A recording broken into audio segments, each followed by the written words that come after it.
pies para leer juntos esta porción de la Escritura.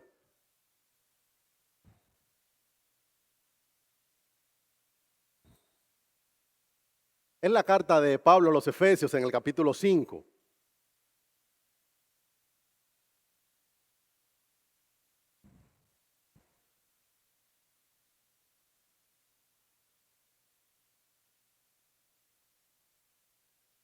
Doy un momento para que puedan buscarlo.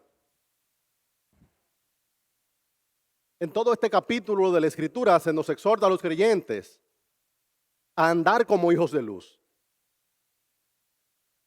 Estaré leyendo con el favor del Señor desde el versículo 8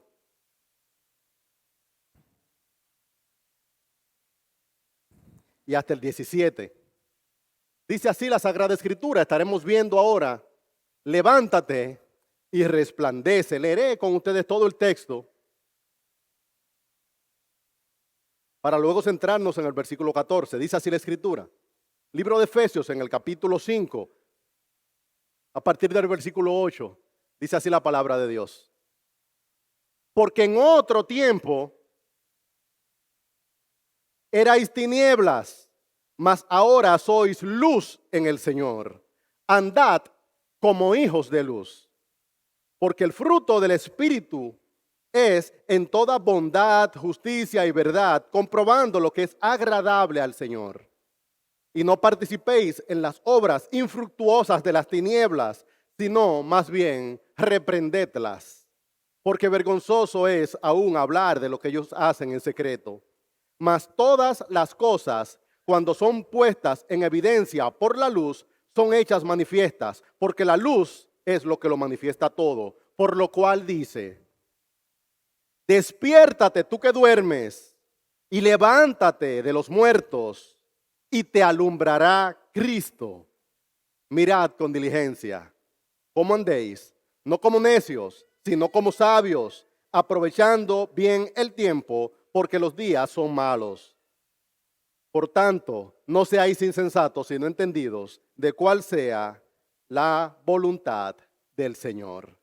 Leo de nuevo el versículo 14, por lo cual dice: despiértate tú que duermes, y levántate de los muertos, y te alumbrará Cristo. Pueden sentarse, mis hermanos.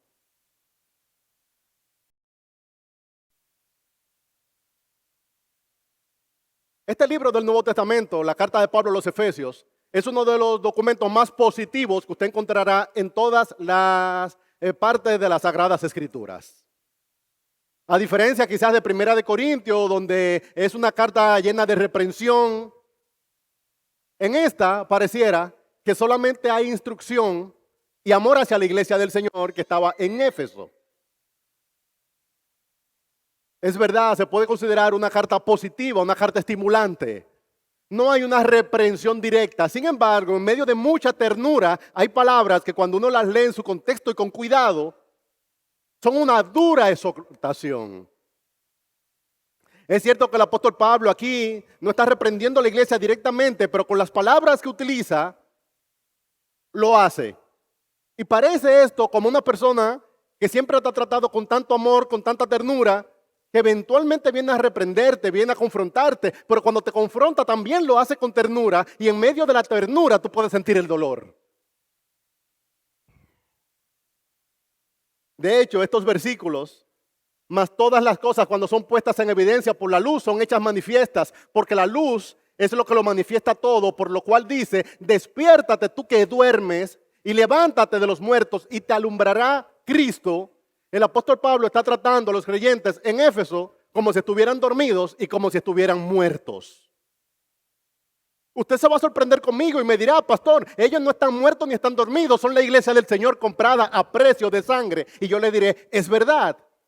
Sin embargo, aún la iglesia del Señor, que ha sido comprada a precio de sangre y pasada de muerte a vida, podría comportarse, podría tener actitudes, podría tener tal nivel de pasividad que amerite decirle a la iglesia: iglesia, despiértate tú que duermes, y levántate de los muertos, y te alumbrará Cristo.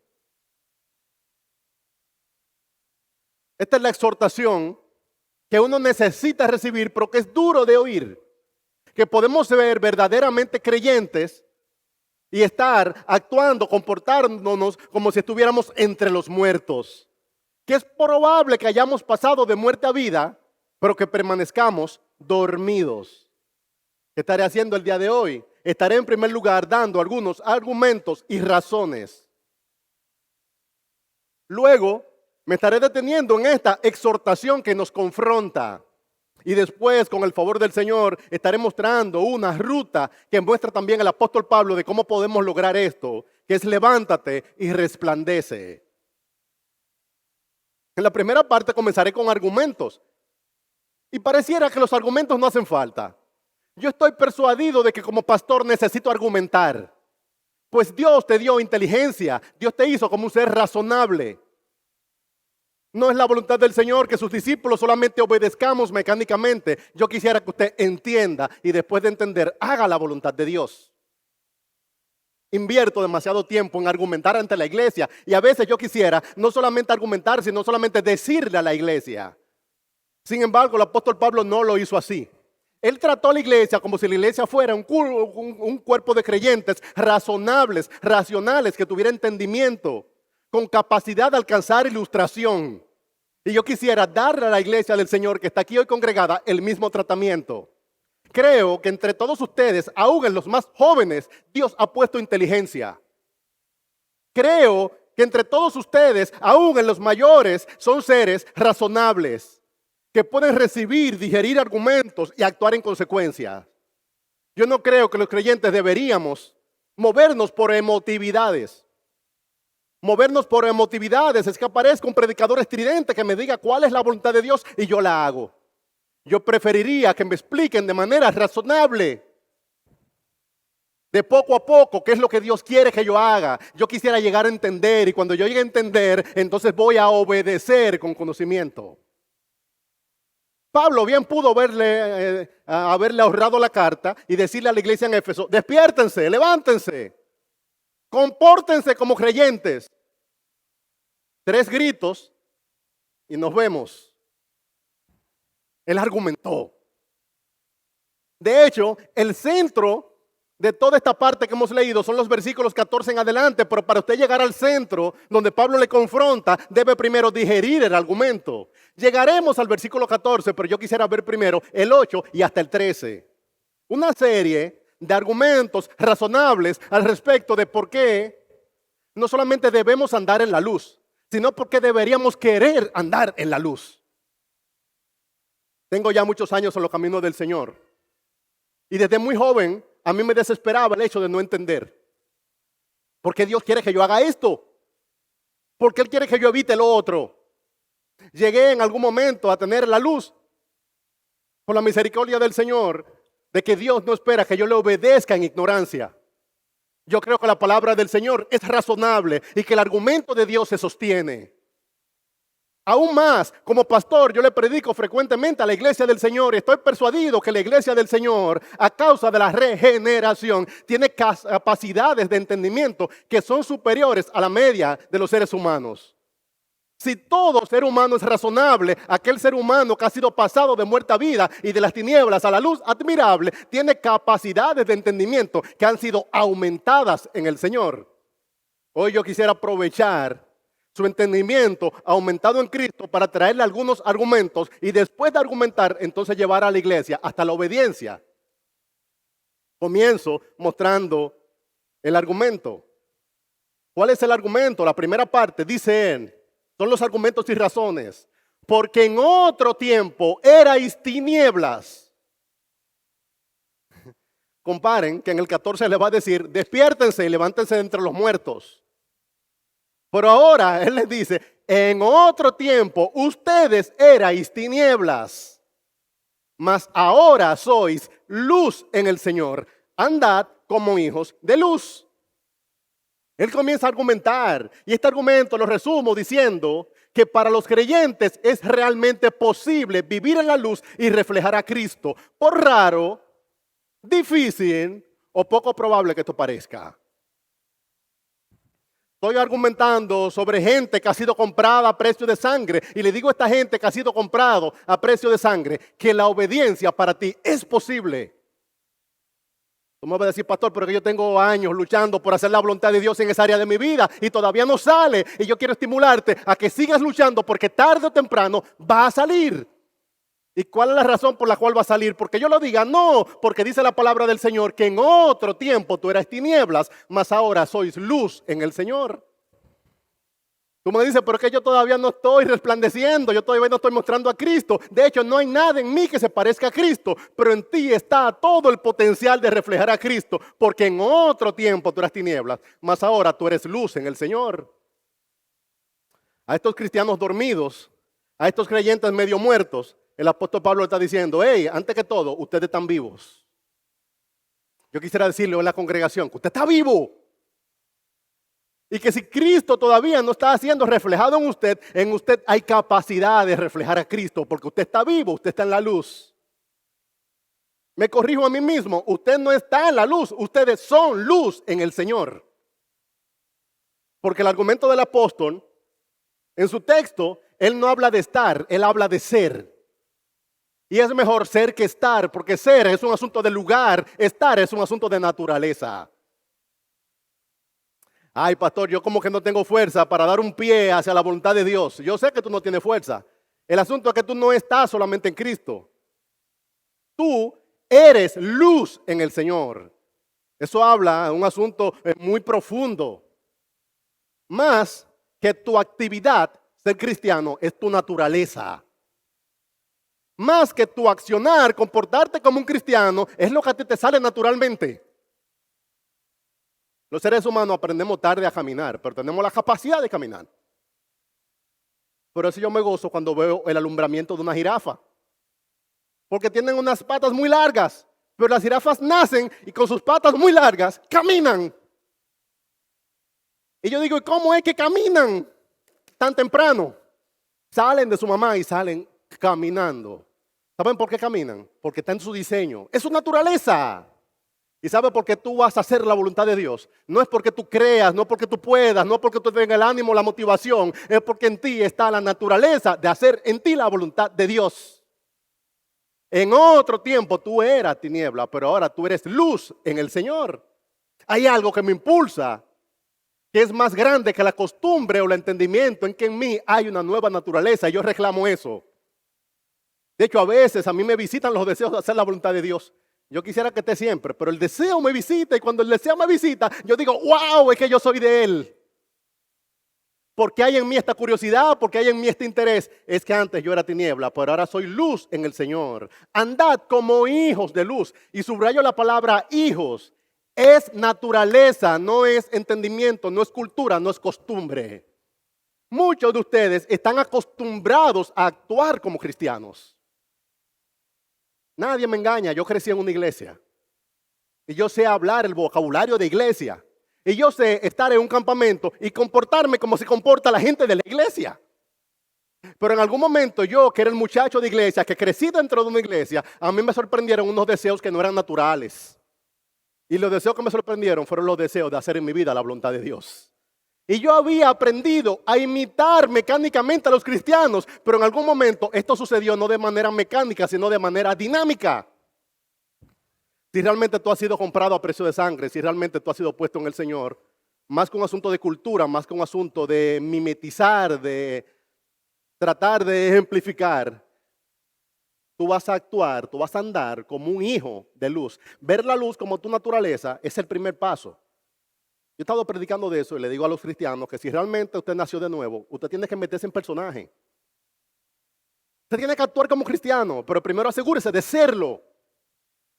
Usted primero se asegura de ser un cristiano y después usted comienza a comportarse como un cristiano. Y mientras usted se va comportando como un cristiano, esto que en usted es la naturaleza se va convirtiendo en la realidad. Pero hay que tratar de que aquello que en nosotros ya está por diseño se haga manifiesto. Andad como hijos de luz, es el argumento. Recuerden que yo voy en una guagua para el versículo 14, solamente voy mostrando el argumento. Este es el argumento. Para los creyentes es realmente posible vivir en la luz. Si he logrado que tú entiendas que en ti es una posibilidad hacer la voluntad de Dios, que te salga naturalmente, como te sale respirar o te sale caminar, ya hemos logrado la primera parte del argumento del apóstol. ¿Cuál es la segunda? Dice así el versículo 9. Porque el fruto del Espíritu es en toda bondad, justicia y verdad, comprobando lo que es agradable al Señor. El segundo argumento del apóstol, antes de llegar a la exhortación, es que él nos dice que el creyente participa, eso es que desea o busca, pero es Dios quien le hace resplandecer y esto nos da paz, pues nos quita presión. No es la meta de que tú hagas un gran esfuerzo como desde abajo. ¡Ah! Yo voy a hacer la voluntad de Dios. ¡Ah! No. La meta es que usted haga un esfuerzo como desde abajo, confiando que desde arriba a usted le están ayudando. Es que tú dices, yo voy a cruzar y voy a dejar de comportarme como hijo de las tinieblas y me comportaré como hijo de la luz, pero yo sé que no es solamente en mis fuerzas. Que el Espíritu, la tercera persona de la Trinidad, produce en mí un fruto y este fruto es bondad, justicia y verdad. Y a veces tú vas a salir a buscar y tú dices, ¿dónde están estos asuntos? Yo no lo encuentro, pero están aquí. Lo sé por convicción. Me gusta cómo lo traduce la Nueva Traducción Viviente, porque pone, pues esa luz que está dentro de ustedes produce solo cosas buenas, rectas y verdaderas. Mano, yo no creo que usted deba producir eso por sus propios medios.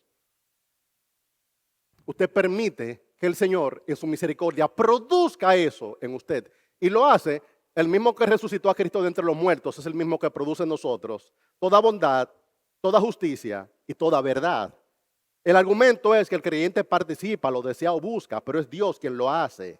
Él lo saca de adentro de nosotros. Hay mucha paz cuando nos colocamos en el sentido de lo que Dios quiere hacer. En mi consejería pastoral me doy cuenta que gran parte de la frustración del creyente es que Dios quiere hacer en nosotros algo y nosotros queremos hacer en nosotros mismos otra cosa. Por eso, cuando usted fluye en la dirección de la voluntad de Dios para sus hijos, usted llega a adquirir paz. Usted tiene como un descanso. Esta cosa usted puede comprobarla, pero no puede producirla. Interesante el término. Él dice, comprobando, esto es persuadiéndonos de o llegando a ver lo que es agradable a Dios. De hecho, en el texto se infiere que tú mismo te vas a sorprender. Y tú vas a decir, wow, de verdad esto era posible. O sea, que lo que es agradable a Dios es algo que yo puedo hacer de buena gana. Para mí esto fue un gran descubrimiento. Cuando yo llegué a descubrir que hacer la voluntad de Dios para mí puede ser un asunto placentero, disfrutable, hasta interesante, eso como que desbloqueó una cuanta cosa. De que ya hacer la voluntad de Dios no era una obligatoriedad solamente, sino que podría ser el deseo de mi corazón. Este es el argumento. El creyente participa deseando y buscando, pero es Dios quien hace resplandecer al creyente. Esto es lo que te da paz. Es la segunda parte del argumento. Voy a la tercera. Dice él, y no participéis en las obras infructuosas de las tinieblas, sino más bien reprendedla, porque vergonzoso es aún hablar de lo que ellos hacen en secreto. Escuchen cómo le habla el apóstol Pablo a las obras de las tinieblas. Le dice, obras infructuosas. Está desacreditando las obras de las tinieblas. Esas obras que eran las que antes nos definían, el apóstol Pablo les dice ahora que esas obras son infructuosas, no vale la pena participar. Y que en vez de participar, lo que deberíamos hacer nosotros es reprenderlas. El término reprenderlas puede ser traducido como rechazarlas, refutarlas, desacreditarlas. Eso, que era lo que antes tú hacías y disfrutabas, ahora tú tienes que hacer un ejercicio retórico de argumentar en contra de eso y decir las obras de las tinieblas realmente a mí no solo no me gustan, sino que yo sé que son infructuosas. Esa palabra, desacreditarla, quiero detenerme un poco ahí. Eso de reprenderla no es, te reprendo en el nombre de Jesús, obra infructuosa, no. Eso es más bien tú decirte a ti mismo, yo estoy persuadido, yo estoy convencido de que debo rechazarlo, desacreditarlo, principalmente en mi mente. Yo sé que eso no vale la pena, por lo cual el argumento es, las obras de las tinieblas no valen la pena, siempre nos dejan desencantados, insatisfechos y en vergüenza. Las obras de las tinieblas no son un buen negocio, lo que te están diciendo. El mundo te vende las obras de las tinieblas como que eso tiene futuro, no tiene futuro. El mundo te vende cosas que brillan como que ahí está la satisfacción. No hay satisfacción. Interesante que ese término que utiliza, reprendedlas, en el original, en griego, es elenco. Es como elabora un argumento en contra de. Persuádete a ti mismo de que eso no sirve. La mundanalidad entre el creyente, porque el creyente no refuta las obras de las tinieblas, sino que solamente se aparta. Y aquello de lo cual tú te apartas sin refutar, ¿sabe qué pasa? Que repite. Un creyente no solamente quiere apartarse de las obras de las tinieblas, tú quieres persuadirte a ti mismo de que no hay futuro en las obras de las tinieblas. Y mientras tanto tú creas que hay potencial de satisfacción, de deleite y de plenitud en las obras de las tinieblas, vas a estar en intermitencia, donde vas y vuelves, vas y vuelves. Llega un momento que tú dices, el sistema dañado no funciona. Mira, pero vamos a tratar de corregirlo, que eso tiene un problema de diseño, no funciona. El argumento es, las obras de las tinieblas no valen la pena, son infructuosas, siempre te dejan insatisfecho. El término que utiliza, el mismo término que se utiliza en otros documentos del griego antiguo para describir el método socrático. El método socrático consistía en hacerle preguntas a una idea. Ah, ¿tú quieres que yo haga eso? Y realmente en eso hay futuro. Ah, ¿tú quieres que yo haga eso? ¿Y quiénes lo han hecho y han tenido satisfacción? Ah, ¿tú quieres que yo haga eso? ¿Durante qué tiempo me puede satisfacer? Es el método socrático. Lo que está diciendo Pablo es, tomen las obras de la tiniebla, desacredítenla, argumenten en contra de ellas. Si tuvieras que argumentar en contra de las obras de la tiniebla, yo le diría, sí, he practicado este pecado ya por una década, ¿por qué yo no me siento satisfecho? Yo te pregunto, esto es Cristo y este es tu pecado. Y tú tienes una vida practicando ese pecado y todavía no tienes plenitud de vida. Yo te digo, ¿cuándo la vas a conseguir? Pastor, ¿qué hacer en mi vida? La voluntad de Dios es muy difícil. Yo lo sé. Estás haciendo tu propia voluntad. Estás haciendo la voluntad de este mundo. Estás siguiendo la corriente de este mundo. Haciendo aquello que no agrada a Dios. Y yo te pregunto, ¿en eso estás teniendo plenitud? No, no la tengo. ¿Y por qué lo hace? No participen en las obras de las tinieblas, por el contrario, repréndanla, dice él. Argumenten en contra. Yo te digo, realmente, ya tiene 15 años en ese pecado. ¿Está gozoso? Dime, ¿qué tal? ¿Me lo recomienda? ¿Lo practico? ¿Cuál es la consecuencia natural de ese curso de acción? Ok, está practicando ese pecado. ¿En qué termina? Las series más populares en Netflix de los últimos años han sido las series de narcos. Y todo el mundo ya conoce, y el vocabulario de narco llegó a la cultura popular. Y la estética de narco llegó a la cultura popular. Y las prácticas de los narcos, la gente quiere replicarlas. Vea varias temporadas de la misma serie que se llama así y pregúntese cómo terminaron. ¿Están satisfechos? ¿Criaron sus hijos y sus nietos? ¿Están felices y contentos? Al que mejor le fue está preso. Y a los que fueron más exitosos terminaron muertos, violentamente muertos. No es un modelo de éxito. Desacrediten las obras de las tinieblas. Pablo Escobar no es un buen referente. Yo volví a ver la saga del Padrino, 1, 2 y 3. Y al que mejor le fue, de los padrinos, terminó solo, muriendo en una silla y solamente estaba ahí el perrito para que ladre. Eso es futuro. Así es que queremos vivir. Vivir en soledad, vivir en desesperación, vivir en miedo. Morir solos, con un perrito al lado para que ladre. Así es que tú quieres morir. ¿Cuál es la consecuencia natural de esa acción? Es muerte, es soledad, es desilusión, es dolor. Para cada pecado que tú tengas la tentación de practicar, no solamente te estoy invitando a que te apartes del pecado, desacredita el pecado. En algún momento yo escribí artículos al respecto de los pecados que tuve la tentación de practicar. Toma, por ejemplo, la fornicación, el adulterio. ¿Por qué yo no debería practicar el adulterio? ¿Por qué no debería participar en actos adúlteros? Y yo escribí los argumentos. Invito a los hombres que estén luchando por honrar el pacto matrimonial que se persuadan a sí mismos de cuáles son las consecuencias del adulterio, porque si solamente te apartas vas a repetir. Porque yo no debería practicar ese pecado y cada cierto tiempo vuelvo y lo leo. Desacredito las obras de las tinieblas. ¿Dónde han terminado otros pecadores notorios? Es el pecado que te gusta. ¡Wow!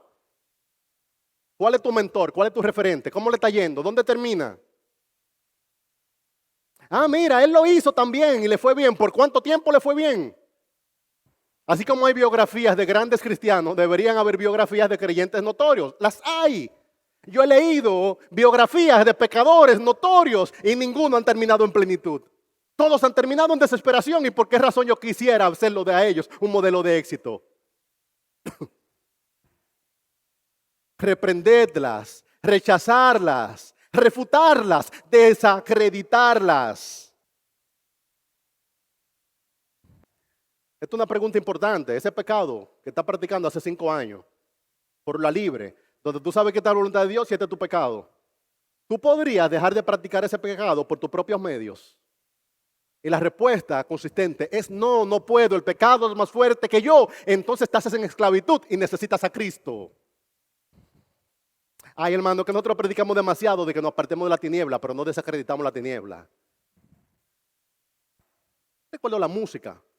Yo veo a los más jóvenes de la iglesia que están luchando con la música. Una de las debilidades así que en mí era notoria es una debilidad por la música.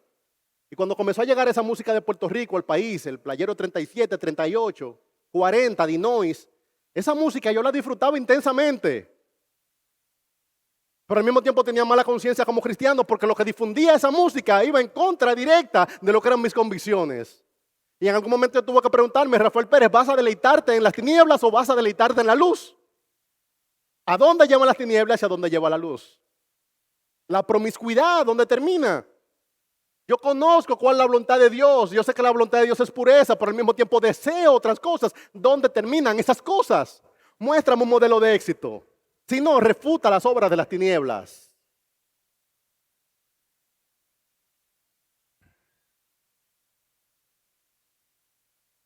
Mas todas las cosas, cuando son puestas en evidencia por la luz, son hechas manifiestas, porque la luz es lo que lo manifiesta todo. Este es el cuarto argumento, y con este me muevo. Todo lo que aparenta ser bueno, razonable, honorable, honroso, se ve así porque tú tienes una naturaleza caída que lo reclama. Pero cuando tú lo miras a través de Cristo, te das cuenta lo vergonzoso, lo improductivo, lo infructuoso, lo insatisfactorio que eso es.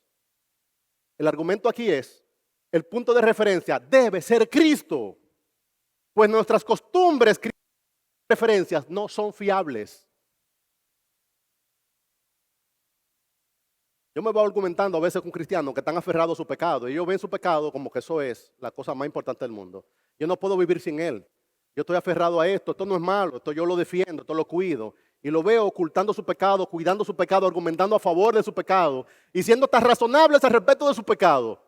Y la única razón por la cual eso se va así es porque dejaste de ver a Cristo. Mientras más veas a Cristo, más verás la realidad como la realidad realmente es. Verás el pecado con todas sus implicaciones, con todas sus consecuencias y con toda su vergüenza. Mas todas las cosas, cuando son puestas en evidencia por la luz, son hechas manifiestas, porque la luz es lo que lo manifiesta todo. Deja de bifurcarte. Este es Cristo y este es mi pecado. Y pon tu pecado junto con Cristo. Y si esas cosas combinan, síguelo practicando. Cristo es el referente. Si pudiera resumir los argumentos del apóstol antes de confrontarnos, son estos. Él comienza diciendo, para los creyentes es realmente posible vivir en la luz. ¡Wow! Después, él dice, el argumento 2, el creyente participa deseando y buscando, pero es Dios quien le hace resplandecer, es el que fructifica, es el que hace que eso se manifieste en ti. Siguiente argumento, dice él, las obras de la tiniebla no valen la pena, estoy desencantado. Oye, qué hermoso ver un creyente que ya se desencantó con el pecado. Recuerden que soy pastor bivocacionario, vengo del mundo de los negocios y en los negocios hay tendencias. Y hay gente que se sube en la ola de una fiebre en los negocios. Y te habla de eso con tanto entusiasmo, sus ojos brillan. Y después tú le preguntas a los 3 años, dime cómo te fue en esa ola. Y como te dice, terminé mal. Ni me hable, ni me pregunte de eso. Quisiera borrar esos años de mi vida donde invertí tiempo, energía y atención en cosas que no valían la pena. Qué hermoso es cuando el creyente se desencanta, porque cuando el creyente se desencanta del mundo, de las tinieblas y del pecado, frecuentemente está en el carril del centro para encontrar su deleite y satisfacción en Dios. tú no estás más satisfecho en Dios porque todavía tú crees que el pecado tiene algo para ofrecer. Mientras más te desencantes con el pecado, más satisfecho tú vas a estar en Cristo. Termina el argumento con el punto 4. El punto de referencia no somos nosotros, es Cristo. Y tu pecado solamente parece honorable y honroso porque dejaste de ver a Cristo. Mientras más permitas que Cristo confronte tu vida, más verás las cosas como se ven desde la perspectiva de Dios. He estado ofreciendo argumentos y razones, apelando a que ustedes son seres intelectuales, razonables, y que aquellos que han nacido de nuevo tienen una mente regenerada. Y en la mente regenerada esto hace sentido. Y en el viejo hombre estas cosas son locuras. Ahora vamos a donde queríamos llegar, el versículo 14. ¿Qué es lo que dice el 14? Dice el 14.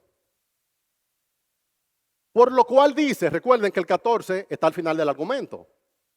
Él está diciendo lo que yo le iba a decir, lo voy a exhortar, lo voy a remediar un poco. Por eso le doy 4 argumentos. Y ahora después de haber argumentado, él le dice, por lo cual dice, despiértate, tú que duermes, y levántate de los muertos, y te alumbrará Cristo.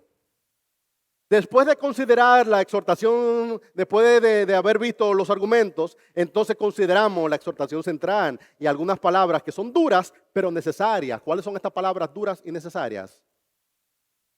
Levántate, tú que duermes, despiértate, levántate de entre los muertos y te alumbrará Cristo. Aquí hay una bandera roja.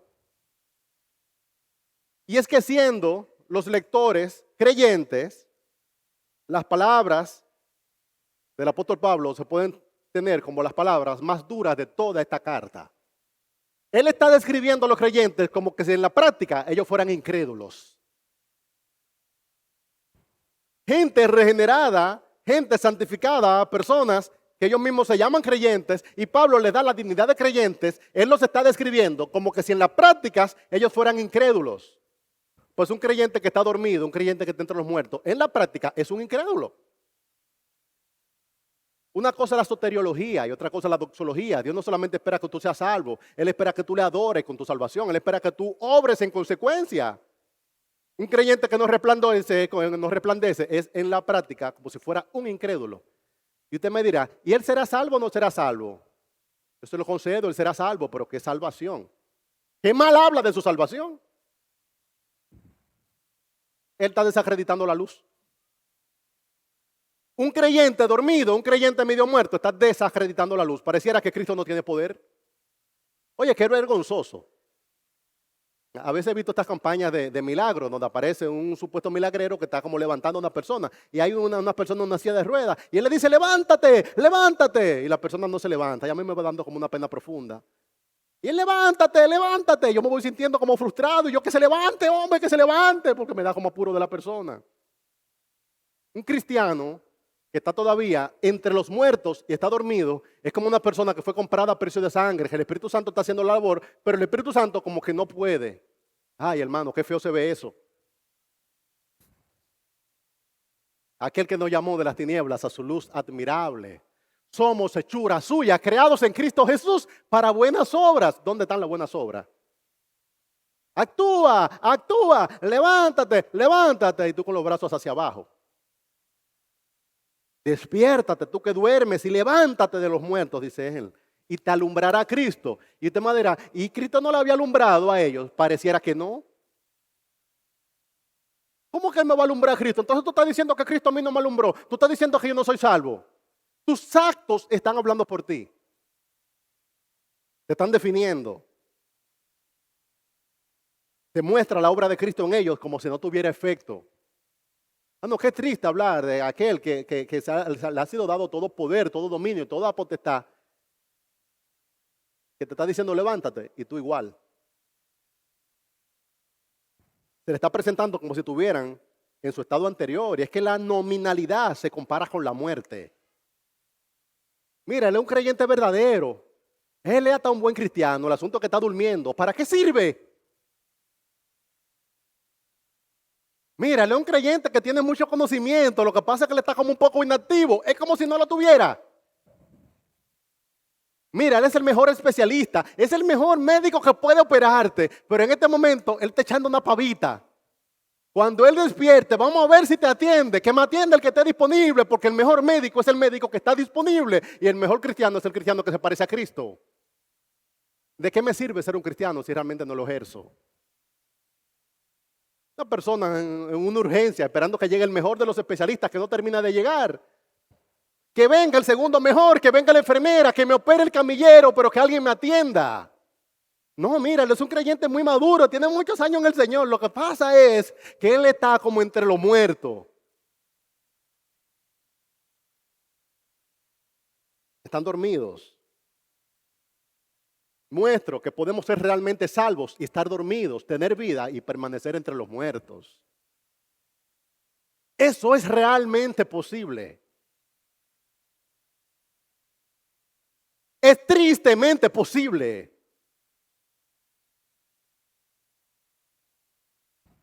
Levántate tú que duermes y te alumbrará Cristo. ¿Qué es el sueño? El sueño es un estado de indiferencia. Qué desesperante, es un cristiano indiferente. Es una persona que actúa como si las tinieblas y la luz realmente no le importaran. Eso me da par de tres. Pero tú en algún momento vas a manifestar aquellas cosas en las cuales tú has sido predicado. En algún momento tú vas a hacer aquellas cosas para las cuales has sido formado. Realmente no me importa, estoy dormido. El sueño es un estado de indiferencia. Quien está durmiendo no es racional, no es razonable. No hay argumento que valga. Tú puedes predicarle, tú puedes exhortarle. Él está dormido. Levántate tú que duermes y te alumbrará Cristo. El sueño es un estado de insensibilidad. El que está dormido no siente. Está como anestesiado. Y hay creyentes que están como anestesiados, están como dormidos. Y todo un mundo de realidades están pasando alrededor suyo, pero no se da cuenta. ¿Por qué? Porque el sueño es un estado de insensibilidad.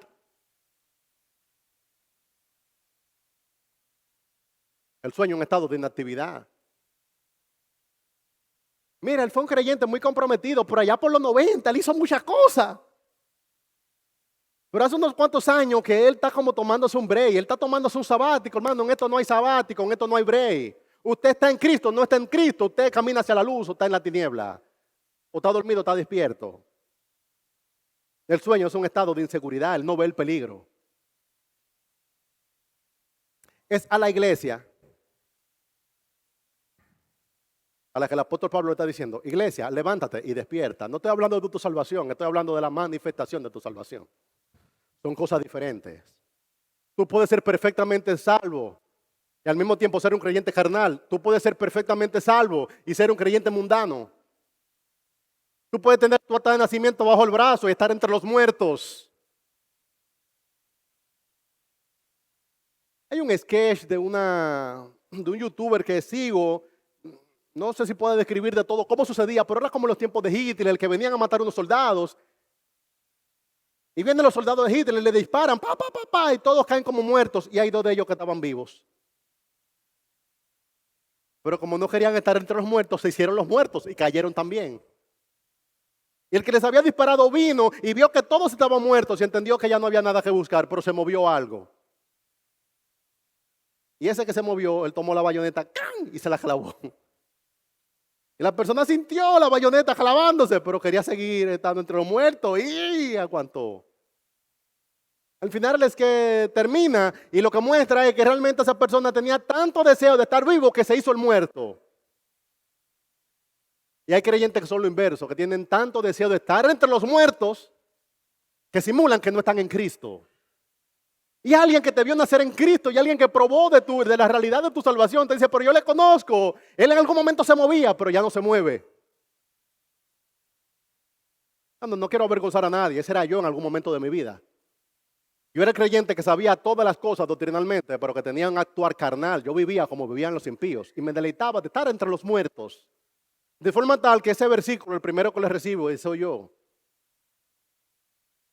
Despiértate tú que duermes y levántate de los muertos. Levántate de entre los muertos, levántate de los muertos y te alumbrará Cristo. Hermano, usted puede tener la seguridad de su salvación y al mismo tiempo usted puede ser una persona que vive como si estuviera entre los muertos. Levántate de los muertos, te están diciendo, y te alumbrará Cristo.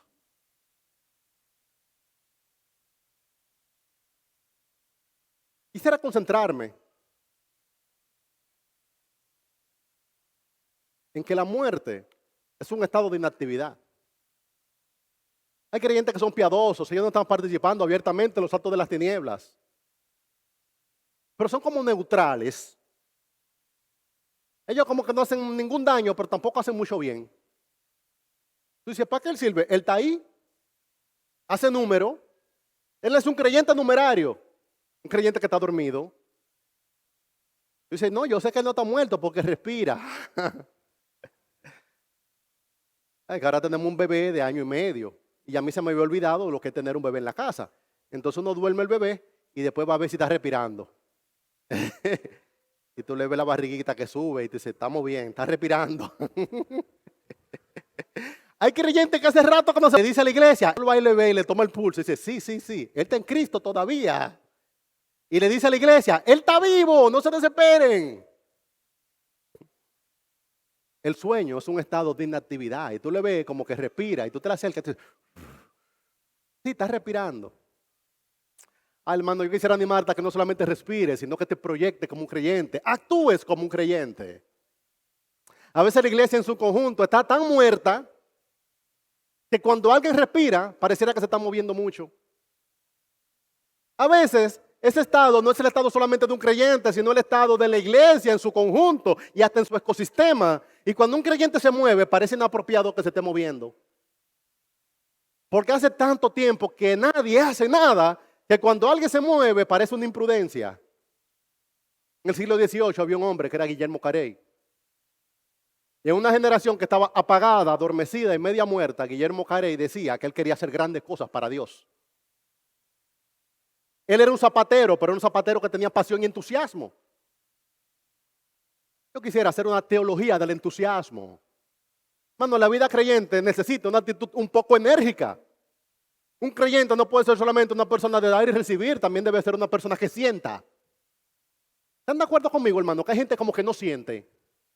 Ellos hacen lo que hay que hacer o dejan de hacer lo que hay que dejar que hacer, pero como que no sienten. Yo lamento ver jóvenes como que no tienen vida.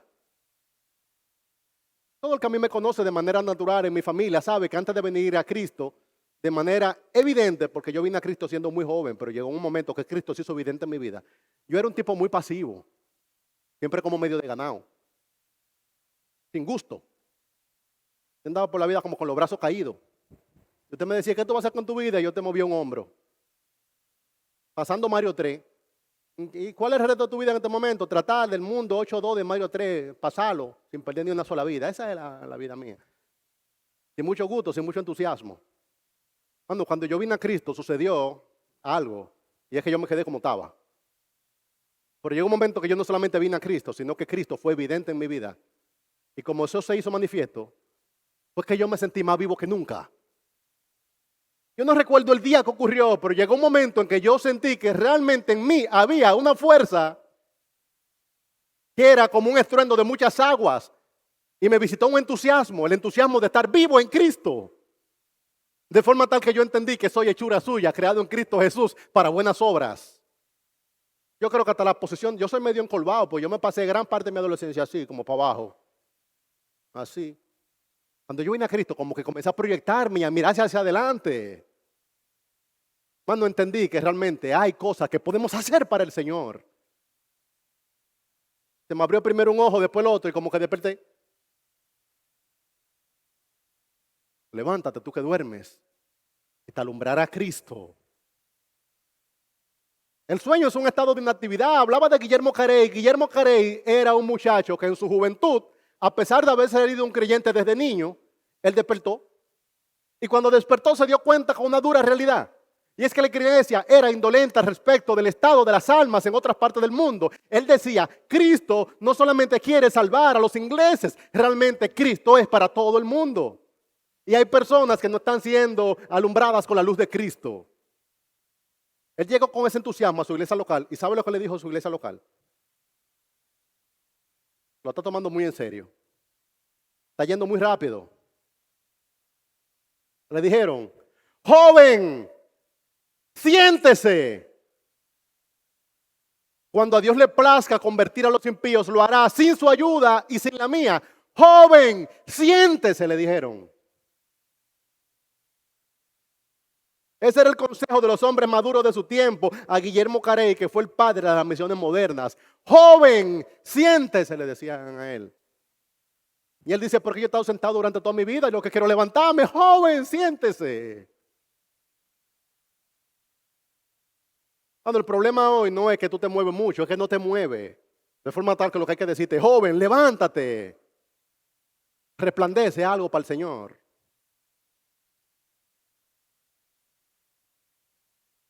En una generación de creyentes dormidos y aparentemente muertos, cualquier creyente con un poco de iniciativa parecerá desproporcionado o mal movido. En vez de luchar por detener nuestros instintos legítimos de logro, trascendencia, adquisición, mayordomía, deberíamos canalizarlos para la gloria de Dios. Yo le pregunto a los muchachos que tienen 15, 17, 21, ¿qué es lo que tú quieres hacer para Cristo en tu generación? Hacer la voluntad de Dios, eso no satisface tanto. Hacer grandes cosas para Dios satisface más. Parte de la vida del apóstol Pablo es que tenía entusiasmo, él tenía iniciativa. Uso el término con cuidado, él tenía una santa ambición. Decía él a los corintios, yo de esta manera corro, no como a la aventura, no como a lo loco, yo de esta manera corro. Con constancia, con entusiasmo, con deseo de llegar. Yo de esta manera peleo, no como quien golpea al aire, dice él. Lo que Pablo está diciendo es, yo estoy corriendo como quien va a ganar, y yo estoy peleando como quien va a derrotar al enemigo. Se llama entusiasmo, gozo, iniciativa, deseo de hacer algo en tu generación. Hay un momento donde tú te gozas en la realidad de tu salvación. Y hay un momento donde llegas a percibir un sentido de propósito, un sentido de causa, un sentido de iniciativa. Y cuando eso te visita es un complemento para que lo demás se mantenga. Yo no sé vivir como si fuera un santo de monasterio, yo sé vivir como un santo de ciudad, viviendo al sentido de propósito, de glorificar al Señor en mi generación. Y eso me hace que huya de las tinieblas porque yo quiero resplandecer a Cristo. La razón por la cual tú quieres vivir en santidad es porque tú quieres hacer grandes cosas para Dios. Si no, la santidad es un accesorio. La razón por la cual tú quieres ser distintivamente cristiano es poder impactar a alguien con eso. Una generación dormida necesita ser despertada. Recuerden el término que lo uso con cuidado. Es santa ambición, una ambición piadosa. No es lo mismo avaricia que ambición. Avaricia es un deseo de bienes. Ambición es un deseo ardiente de conseguir algo. Puede ser poder, riquezas, dignidad, fama. El apóstol Pablo decía anteriormente, a mí me movían las cosas de este mundo, ahora me mueven cosas mucho más grandes. Entre los judíos yo era de los primeros y ahora que estoy en Cristo entiendo que mi vida tiene sentido, tiene propósito, tiene santa ambición. Uno de los temas de mi generación es que la gente ambiciona poco en Cristo y mucho en el mundo. Recuerda, se ambiciona poco en Cristo y mucho en el mundo. ¿Dónde has puesto estos instintos naturales? Ayer le hablaba al respeto del instinto. Miren, en todo ser humano hay un deseo natural y legítimo de logro. Cuando tú te das cuenta que estás vivo, tú quieres lograr algo en tu existencia. Y eso Dios te lo instaló, es un dispositivo hermoso. Un sentido de logro, un sentido de avance. Gran parte de la tristeza cuando tengas 40 años es que vas a sentir que tu vida se está gastando y que no has logrado nada. Pues Dios te diseñó con un instinto de logro. Somos hechura suya, creados en Cristo Jesús para buenas obras, las cuales Dios preparó de antemano para que anduviésemos en ella. Hay un instinto legítimo de trascendencia. Los seres humanos sabemos que somos criaturas temporales, pero nos proyectamos hacia la eternidad y quisiéramos que algo de lo que hicimos en nuestra generación permanezca. Y lo único que permanece es aquello que hagamos para Dios en nuestra generación. Yo conozco un chin de arquitectura, tengo la arquitectura por hobby y me gozo en ver cómo las familias le ponen su nombre a los edificios. Edificios, el nombre de mi abuelo, edificio, el nombre. Los seres humanos le ponemos nombre a los edificios, a un obelisco, a una institución, a un banco del parque. Se llama sentido de trascendencia. Todo ser humano quiere trascender. La única manera legítima de trascender es trascender en Cristo. Aquello que tú hagas para Cristo en tu generación será tema de conversación en el cielo, desde aquí y hasta la eternidad. Eso mueve. Hay un deseo natural de adquisición en ti, que eso no es malo, es bueno. Adquirir no es solamente un asunto de vanidad, es decir, yo logré tener este pedazo más. Era lo que tenía Caleb. Cuando Israel entendía que había conquistado todo, Caleb vio un pedacito de tierra y dijo, todavía falta ese pequeño pedacito de tierra y todavía yo tengo fuerza, permítanme ir allá y conquistarlo. Es el instinto de adquisición, conquista cosas para Dios. Instinto de mayordomía. A todo el mundo le gusta ser supervisor, gerente, director, se llama mayordomía. Si tú eres bueno en tu área, tú quisieras en tu área ser de los mejores y que te den a administrar todavía un pedazo más grande. Por eso nos gusta liderar, por eso queremos coordinar un ministerio de la iglesia. Uno no habla de esas cosas porque parecen superficialidades, pero se llama mayordomía. Todos queremos estar en control de algo. Trata de controlar las cosas de la luz y no de la tiniebla. Recuerda, no es lo mismo avaricia que ambición. Avaricia es un deseo de bienes por los bienes. Ambición es un sentido de logro. Y hay una santa ambición. Ambicionar las cosas de arriba. Ambicionar cosas que permanezcan para Dios. Cosas que contribuyan para la gloria del Señor. Y si algo no está capturando, algo de Cristo no está capturando tu imaginación, otra cosa lo hará. Si la causa de Cristo no está ahora mismo capturando nuestra imaginación, alguna otra cosa secundaria lo hará y producirá en ti ardor, sueños, planes, relaciones, presupuestos, proyectos.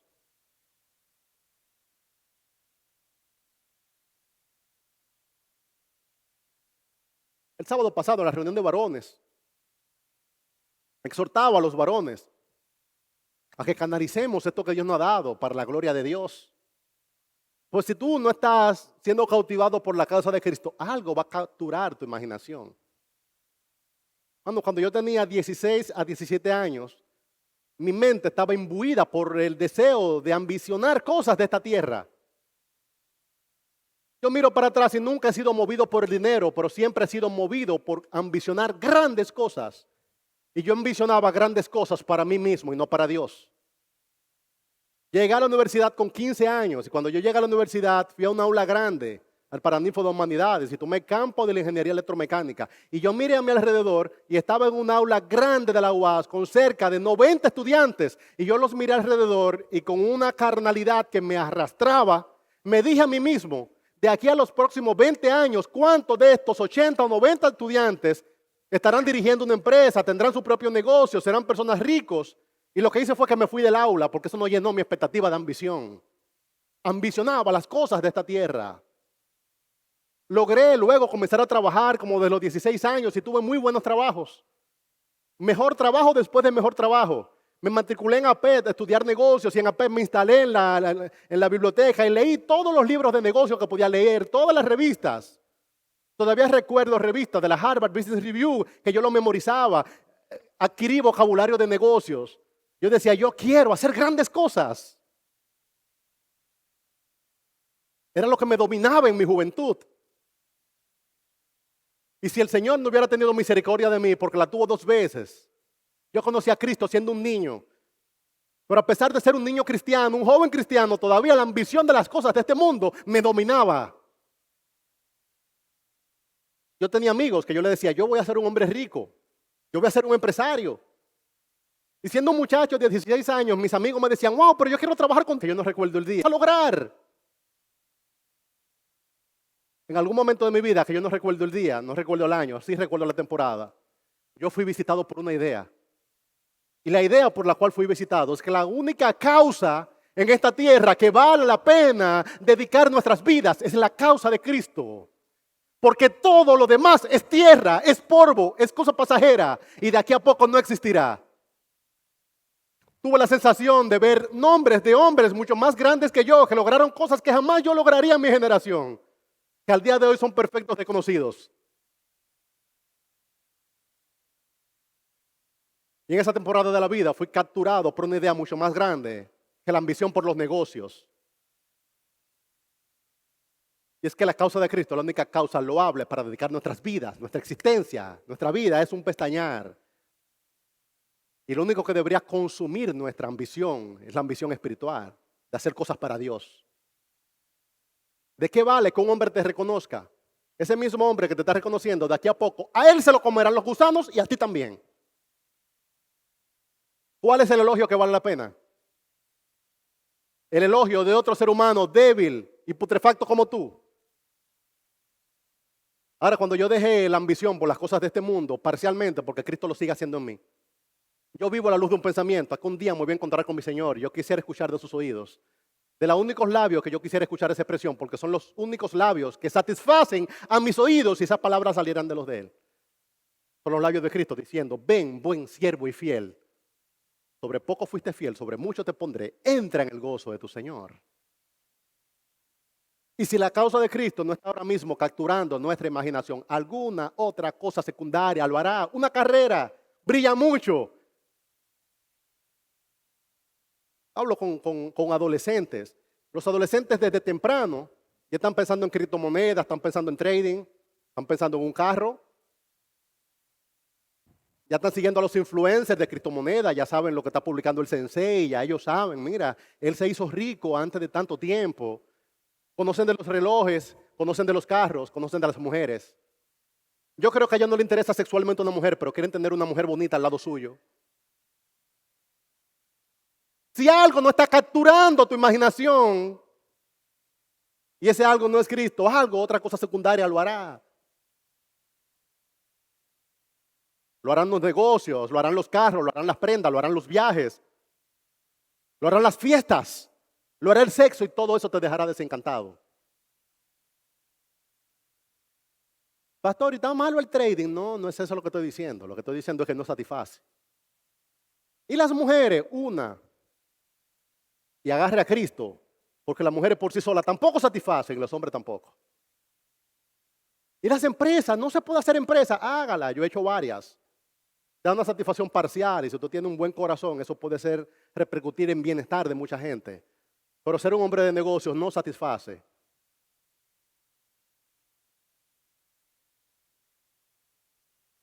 Mano, no es tener ambición, es tener una ambición espiritual y desear cosas para Dios.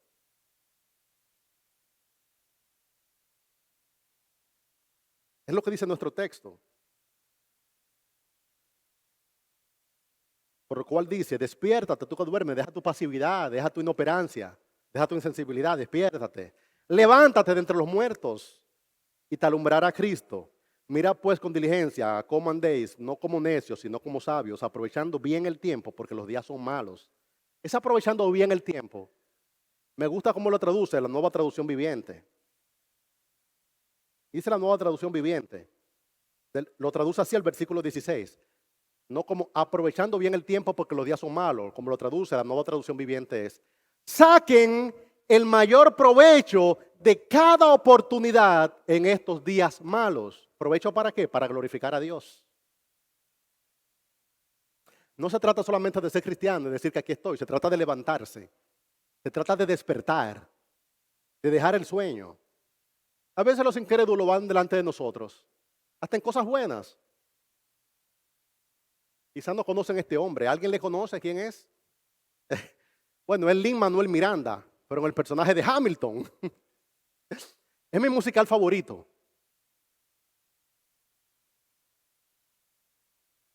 ¿Saben? Le dejo caer ahí de soslayo para que ahorita nos feliciten que Caro y yo estamos hoy de aniversario. Cumplimos 13 años de matrimonio.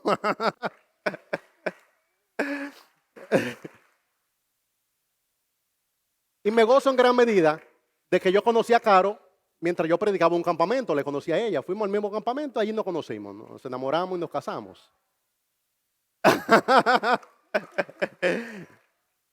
Mi solidaridad con todos los jóvenes que tienen algún entusiasmo. Yo conocí a mi esposa en un campamento y el Señor nos bendijo.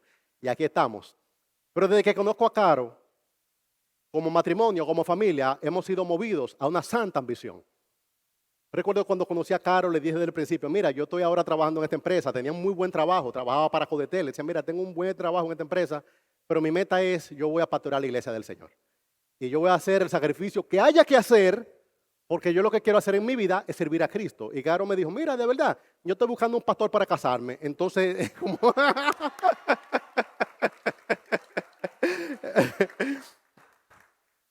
Fue un asunto, hermano, providencial. Yo estaba esperando hacer la obra del Señor porque el Señor ya había permitido que la ambición carnal muriera en mí, menguara en mí, es la palabra. Y tenía una santa ambición espiritual. Yo estaba buscando una mujer para casarme que quiera hacer conmigo la obra del Señor.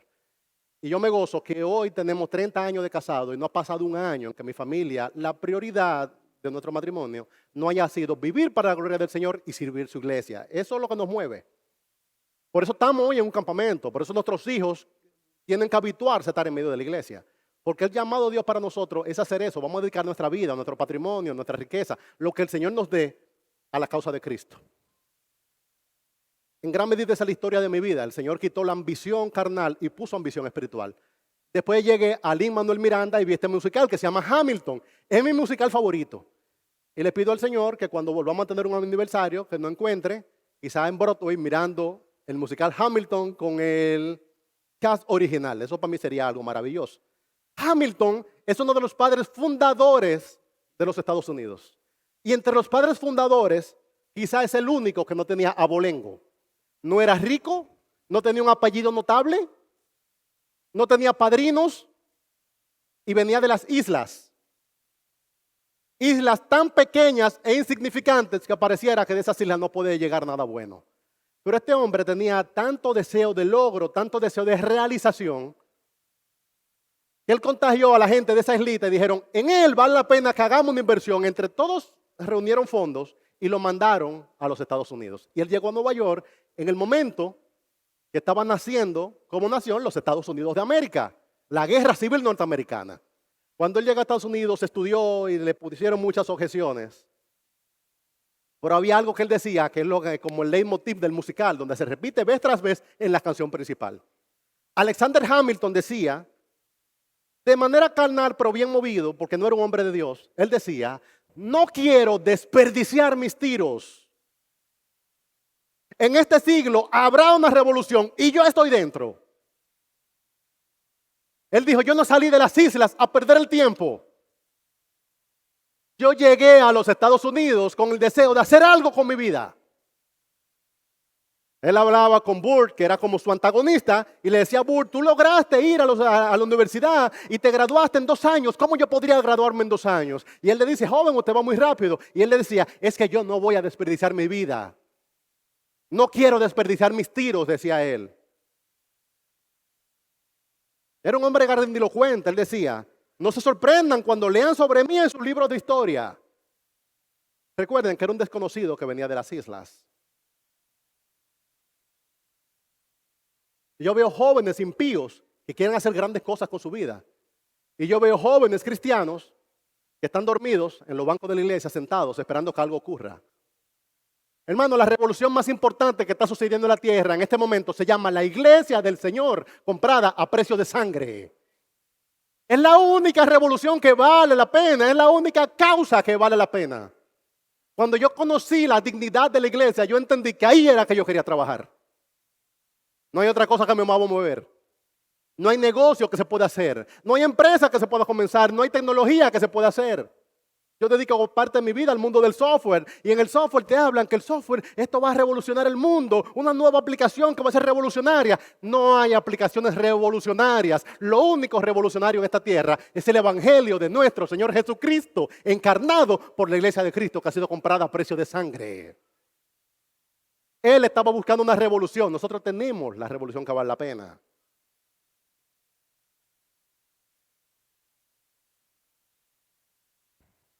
Mostré primero algunos argumentos razonables. Después la exhortación que nos confronta. Y es que tú eres cristiano, pero estás durmiendo. Pero es cristiano, pero está entre los muertos.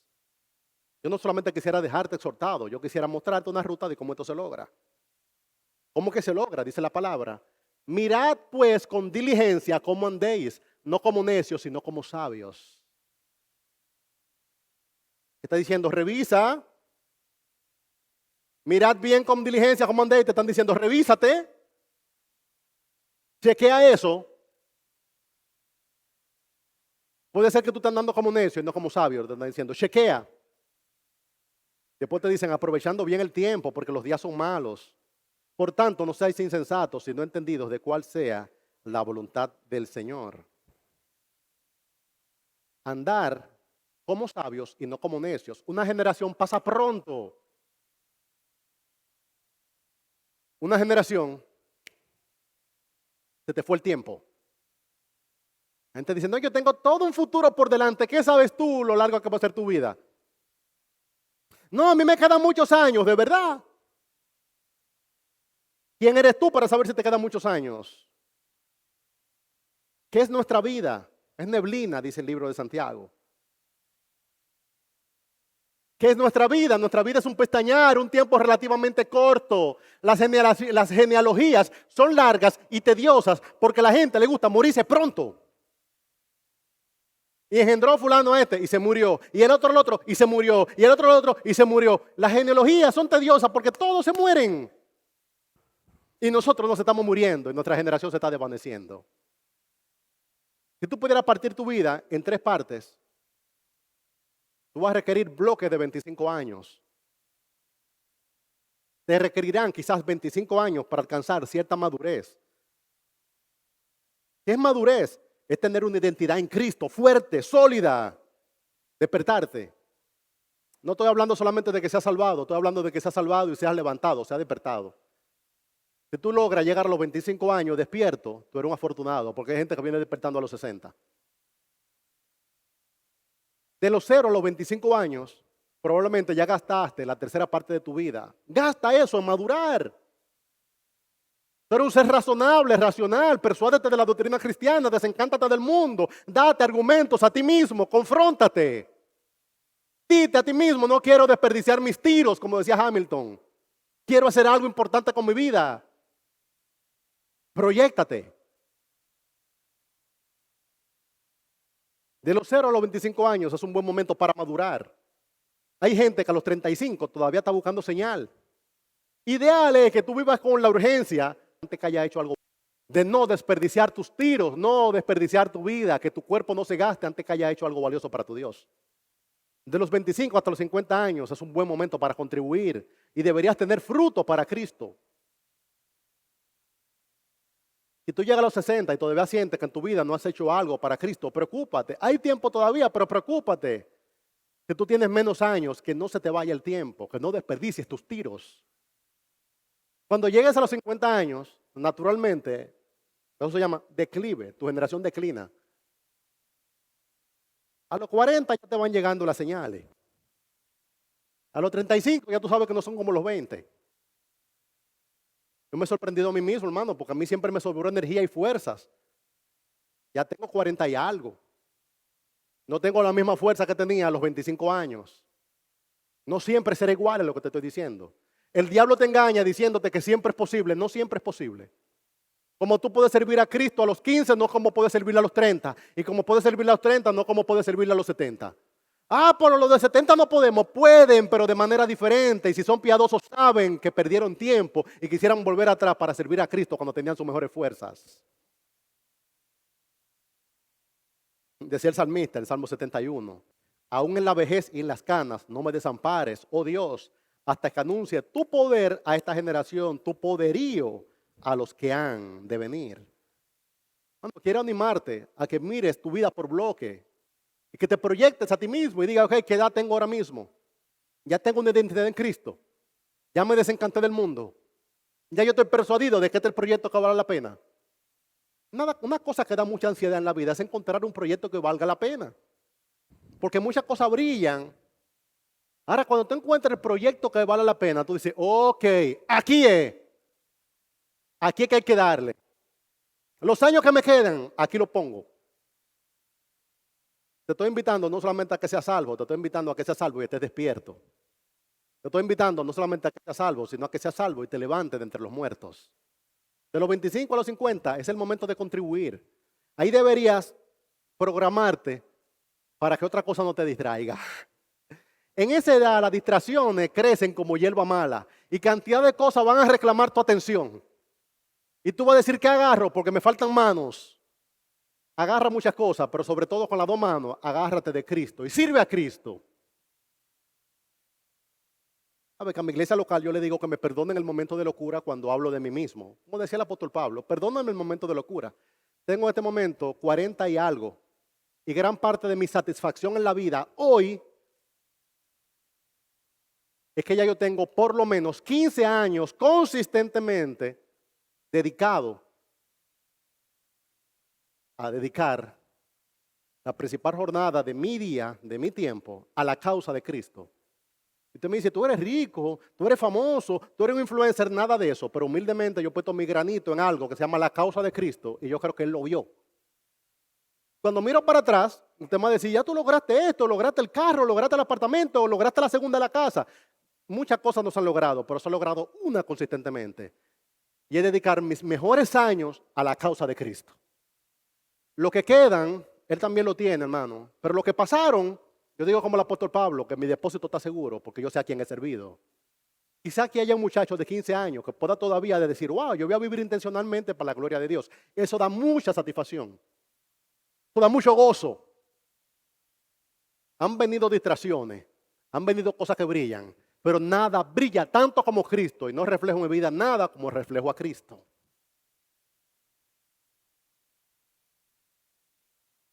Le doy recomendaciones prácticas de cómo asegurarnos de andar en sabiduría. No como necios, sino como sabios, aprovechando bien el tiempo. Las recomendaciones se las doy rápido. Tomen notas. Anoten lo que ustedes hacen en un día, en un año. Resuman su año. Yo he aprendido a escribir y escribo todo lo que hago. Trabajando para una gran empresa, se estilaba de que una vez a la semana había reunión. Y en esa reunión, tú tenías que reportar todo lo que hiciste en la semana. Y una vez a la semana yo tenía que verme con mi gerente. Yo trabajaba en el área de desarrollo y tenía que verme con el gerente de tecnología. Me sentaba en una mesa y todos los desarrolladores teníamos una semana para lograr un avance. Y nadie te supervisaba de manera muy directa, pero una vez a la semana tú tenías que justificar cómo utilizaste tu tiempo. De forma tal que me acostumbré a llevar notas. Escribí un algoritmo, me reuní con un cliente, me conecté a esta base de datos, tuve un problema con lo otro, di un soporte, lo anotaba todo. Y cuando llegaba a la reunión del lunes, literalmente uno llegaba a comérsela. Uno quería brillar en la reunión. Decir que hiciste algo. Buscar tu ascenso. Si yo lo hacía para una empresa de este mundo, hermano, ahora yo trabajo para Cristo. Y todo lo que hago para mi Señor, lo anoto. Y oro a Él por esto. Señor, mira, hice esto, hice lo otro. Gracias porque me abriste esa puerta, te doy gracias por lo otro. Y llevo diarios de lo que voy haciendo para el Señor. Compárate con otros tiempos para que te des cuenta cuando estás siendo distraído.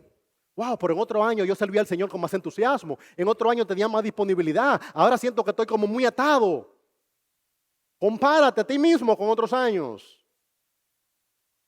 Asume algo, aunque sea pequeño. Un problema en cada iglesia local es que hay cantidad de cosas que nadie las asume. Un grupo de consumidores esperando que alguien lo haga. ¿Y por qué tú no lo haces? No, porque nadie lo hace. Asúmelo tú. Agarra algo. Eso tiene dignidad porque esta es la casa del Señor, esta es la iglesia de Cristo. Esta es la causa suya. Intégrate a la visión de alguien. No todo el mundo es un visionario, es un soñador, pero hay grandes soñadores. Únete a un soñador y haz algo con él. No es por exaltar, hermano, pero siempre les recuerdo con cariño. En algún momento de la historia de esta iglesia, el Señor le dio un soñador, que era Lenín Almonte, un tipo que le sobraban iniciativa. Y él decía, ahora vamos a esto, y los muchachos cerraban filas con Lenín. Y a causa de haberse unido a la visión que Dios le había dado, muchos de ustedes dedicaron años de su vida a cosas productivas. Y esos años no se lo llevaron otras bagatelas de esta tierra. Busque a alguien que sueñe algo para Cristo y únase. Dame un pedazo que yo te ayudo. Hamilton, ¿de verdad que tú quieres ser uno de los padres fundadores? Yo quiero pelear contigo. Comprende que diligencia es mejor que excelencia. Hay cantidad de creyentes que no hacen nada para el Señor porque quieren hacer cosas con demasiada excelencia. Diligencia es mejor que excelencia. Lo que la excelencia produce en un año, la diligencia lo produce en un mes. Todos los días hacer algo pequeño para el Señor, pequeño para el Señor, pequeño para el Señor, consistentemente. Mano, la consistencia es mejor que la excelencia. No, es que yo no hago nada si no queda perfecto. Yo no hago nada si es grande. Haga 500 cosas pequeñas y en esas 500 cosas pequeñas quedarán hechas 4 cosas grandes. Separa el trigo de la paja, lo temporal de lo eterno. Yo veo a los muchachos que tienen 25 años, tienen demasiadas actividades.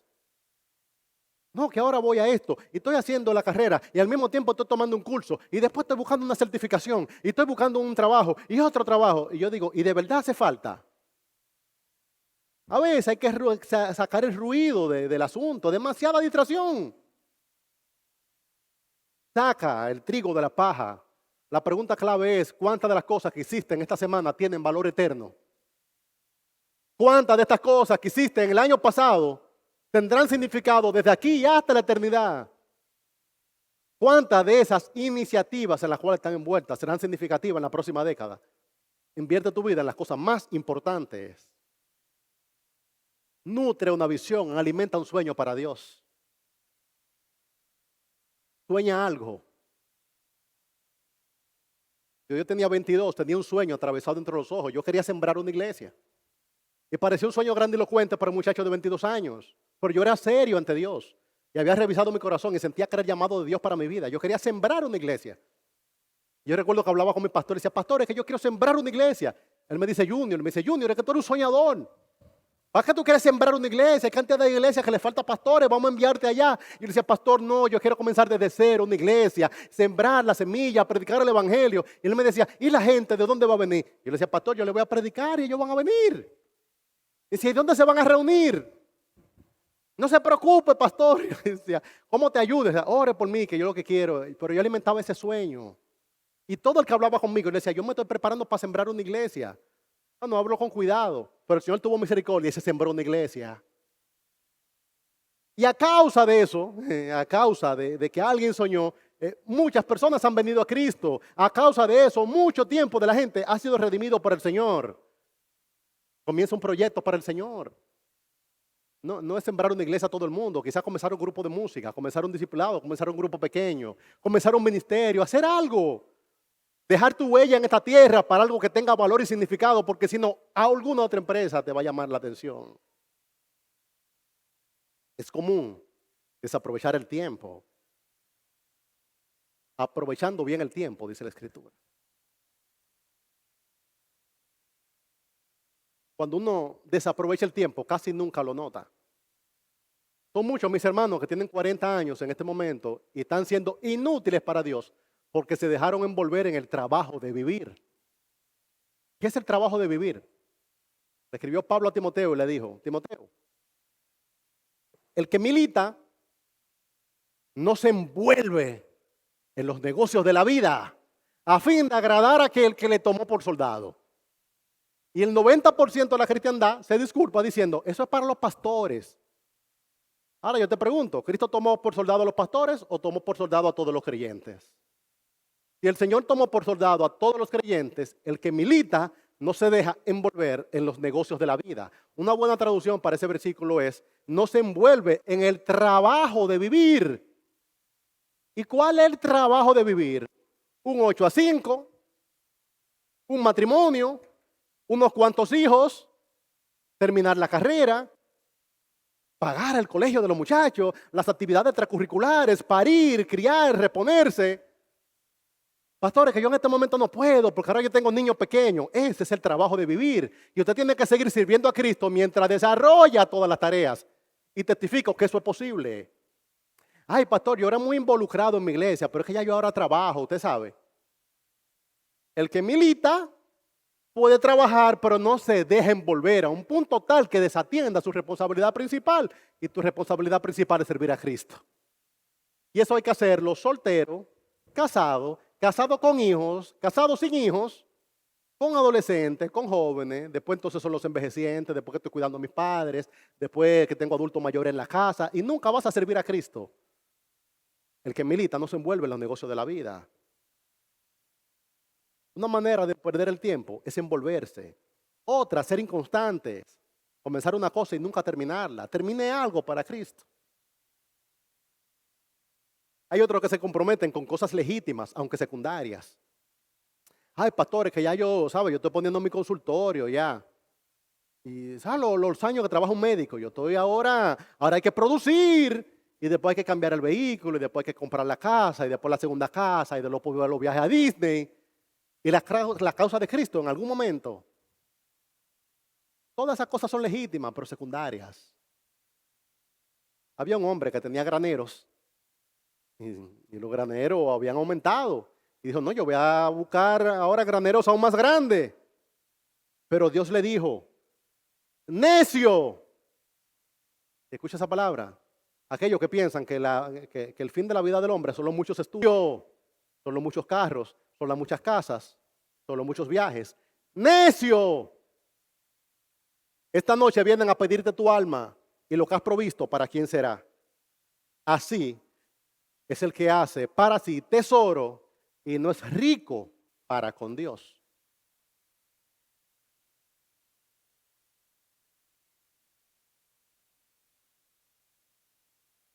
He estado mostrando primero argumentos y razones.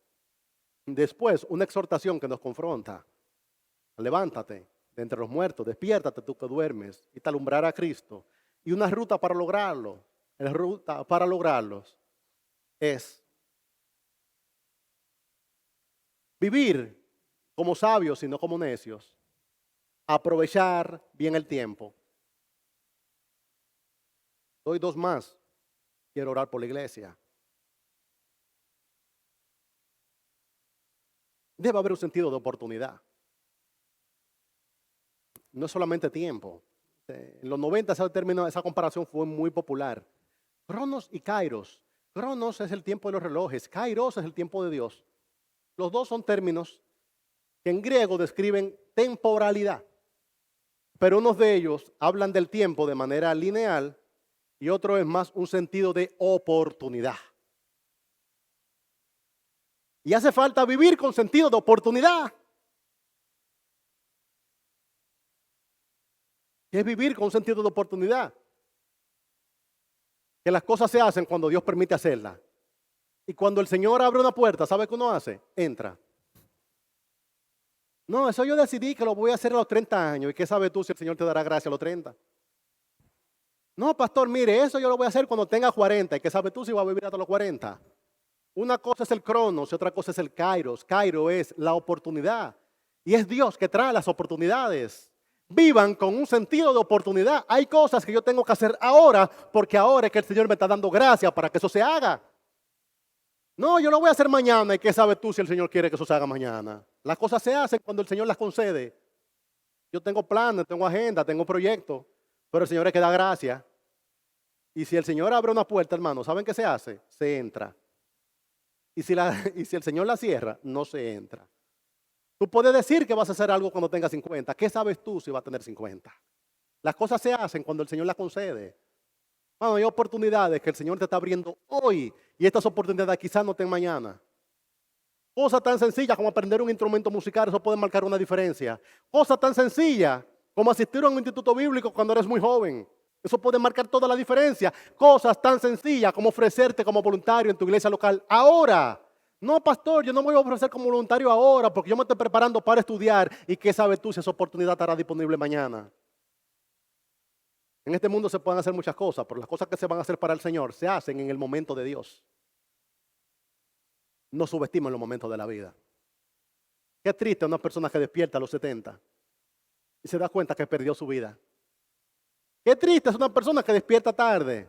Qué hermoso es alguien que ya desde los 15, 17, 20, 21 o aún desde los 13 tiene una conciencia del sentido de trascendencia. Termino con una expresión de Guillermo Carey. Le decía a la iglesia, espera grandes cosas de Dios. Y al mismo tiempo le decía, e intenta grandes cosas para Dios. Oro por la congregación para que el Señor le despierte del sueño, le levante de entre los muertos y le permita hacer grandes cosas. Gracias por este tiempo en tu palabra, Señor. Mira la congregación reunida. Te oro por los más jóvenes, Señor, para que no desperdicien su vida en cosas que no tengan valor eterno. Permite que sus vidas desde ahora resplandezcan. Ay, Padre, te pido especialmente por aquellos de mis hermanos que están en la mediana edad, están llenos de compromiso y se les ha olvidado el compromiso principal. Permite, Señor, que salgan de aquí con los argumentos que el apóstol Pablo dio, pero sobre todo, Señor, con esta exhortación que nos confronta. Levántate, tú que duermes, te alumbrará Cristo. Te pido por la iglesia local, Señor. Que aquellos que ya están peinando canas estimulen a los más jóvenes a que no desperdicien su vida. Y que aquellos, Señor, que todavía son muy jóvenes, entiendan que no estarán en esta tierra para siempre. Gracias por tu palabra, gracias por esta iglesia, Señor. Permite que se hagan grandes cosas para ti, en el nombre de Jesús.